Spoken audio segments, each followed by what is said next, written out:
Recently, most superhero films out of Hollywood, especially Marvel, have leaned into pushing a particular agenda, pushing a political ideology, and delivering lessons to its audiences rather than focusing on entertaining them. I'm glad to tell you that Black Adam doesn't do that. It's very much a popcorn movie that is just looking to deliver a fun time at the movies instead of telling you how ashamed you should be for being white or male or straight or whatever. That isn't to say there's no woke influence on this movie, it's present in the film's casting. But it isn't a part of the film's messaging. It isn't something that the movie dwells on. And I can also say that the movie is pretty absent in terms of whammon power storytelling. No females putting the heroes in their place and that sort of thing. Black Adam isn't a perfect film, but it works as a straightforward comic book movie that tries to deliver a good time. Now, there will be spoilers in this review, so if you haven't seen it yet, you may want to wait and then come back after seeing the film. Black Adam begins with a prologue telling us about the ancient kingdom of Kahndaq. The king is oppressive and works his slaves relentlessly to mine a rare mineral called Eternium in order to create a crown with magic properties called the Crown of Sabak. One of the slaves attempts to lead a revolt and is subsequently chosen by a council of wizards to wield the power of Shazam. If this sounds familiar, it's because this character gets his powers in the same way as Shazam does. In fact, Black Adam has been a Shazam villain for most of his existence. But in the last 20 years or so, he's become more of an anti-hero, and it's that version that this film draws on. This champion becomes too destructive and dangerous, and the Council of Wizards decides to imprison him. We then jump forward to the present, and Kahndaq is an impoverished Middle Eastern country occupied by Intergang, an organization of mercenaries. It's never made clear who they're working for, but it's not really important to the plot. An archaeologist, Adriana Tamaz, is trying to find the crown of Sabak in the hope that it can be used as a weapon to liberate her country. She's being helped by her friends Ishmael and Kareem. They go to an ancient burial site seeking the crown. They find it, but in the process they also awaken Black Adam, who's been in some kind of magic stasis for about 5,000 years. He gets loose and begins to devastate the Intergang troops, but they have weapons powered with Eternium, and they're able to wound him. Adriana and Karim take him back to their apartment, and Black Adam wakes up and meets Adriana's son, Eamon. Eamon is a big superhero fan, and he, along with Adriana, try to convince him to liberate Kahndaq. But Black Adam isn't really interested. However, when he leaves the apartment, more troops show up to attack him, and a battle takes place in the middle of the city. We then meet the Justice Society, who've been alerted that a powerful new metahuman has appeared, and Amanda Waller tasks them with apprehending him. Now, why she doesn't just use the Suicide Squad isn't made clear. I guess maybe they were busy or something. The team is composed of Hawkman, Dr. Fate, Atom Smasher, and Cyclone. They travel to Kahndaq and confront Black Adam. While he's fighting them, Ishmael reveals that he's working with Intergang. He wants the crown and takes Eamon hostage to force Adriana to hand it over. They retrieve Eamon, and Ishmael dons the crown, but is seemingly killed by Black Adam's lightning. Then Black Adam says Shazam, returning himself to normal, and allows himself to be taken prisoner by the JSA, who take him to a super prison somewhere in the Arctic. However, Ishmael's corpse soon revives and becomes Sabak, an evil super being who has the powers of 6 ancient demons. Ishmael claims to be descended from the ancient king who originally had the crown made and believes that rulership of Kahndaq is his by birthright. The JSA fights him, but it's clear they're not powerful enough to defeat him. Black Adam is then awakened, and he escapes from the prison and returns to Kahndaq, and with the JSA's help, defeats Sabak. Afterwards, the JSA leaves Black Adam in peace and depart the country. Black Adam is then offered the throne of Kahndaq, but he declines it, satisfied with being Kahndaq's champion instead of being its ruler. Now, as I'm sure you've heard, there's also a mid-credits scene with Henry Cavill returning as Superman. There really isn't much to it.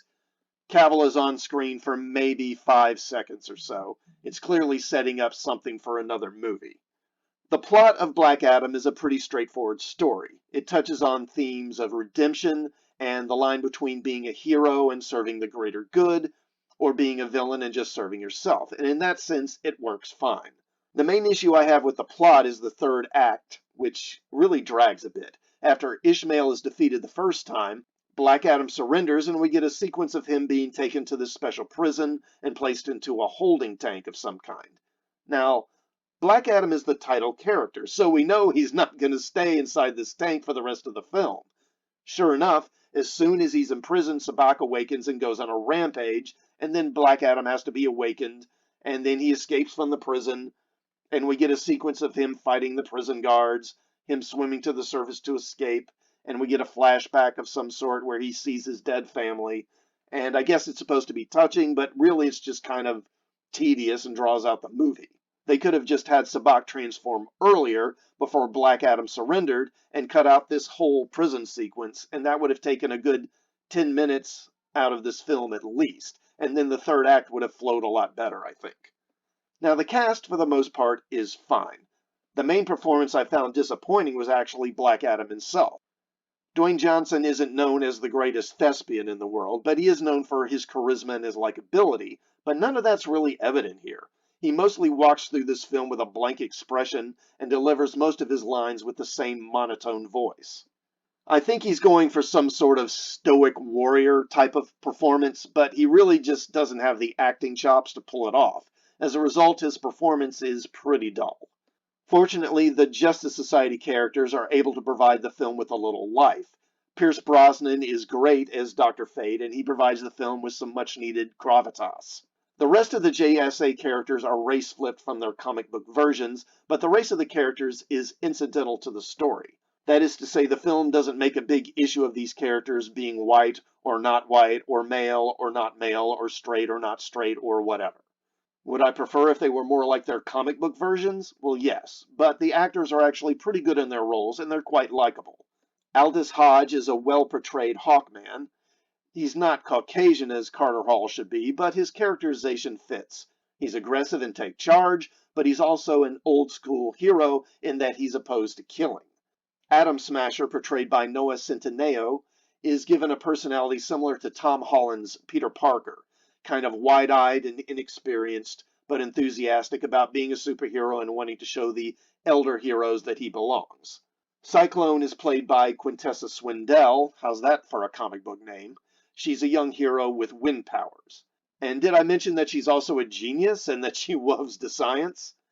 Yeah, her character is the most glaring sop to wokeness, but she actually makes the character likable, and she avoids the more grating personality tropes that most female characters in superhero films seem to have these days. Merwan Kenzari as the villain Ishmael and later Sabbac is pretty two-dimensional as a villain, but he's not really a factor until late in the film, since we assume Black Adam is the main menace to be dealt with, so it doesn't really affect the film badly. The CGI of the character is okay, it's not great. He kind of looks like a video game character from World of Warcraft or something. The rest of the cast, Sarah Shahi, Bodhi Sebangui, and Mohammed Amir are fine, but they don't really stand out either. Overall, Black Adam is a movie that gets the job done and a little more. You won't walk out thinking it's the greatest movie ever made, but you'll be reasonably entertained without having the film lecture you about woke talking points or ramming intersectional feminism down your throat. Black Adam isn't looking to subvert your expectations, and will probably meet those expectations if you don't set them too high. Now, would I like a Black Adam sequel? Yeah, I guess so.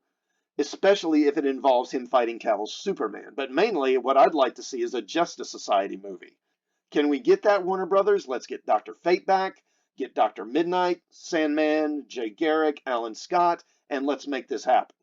Anyway, that's my review of Black Adam. Let me know what you thought of the film and this review in the comments. Also, please like, share, and sub to the channel, and I will see you all next time. Thanks for watching.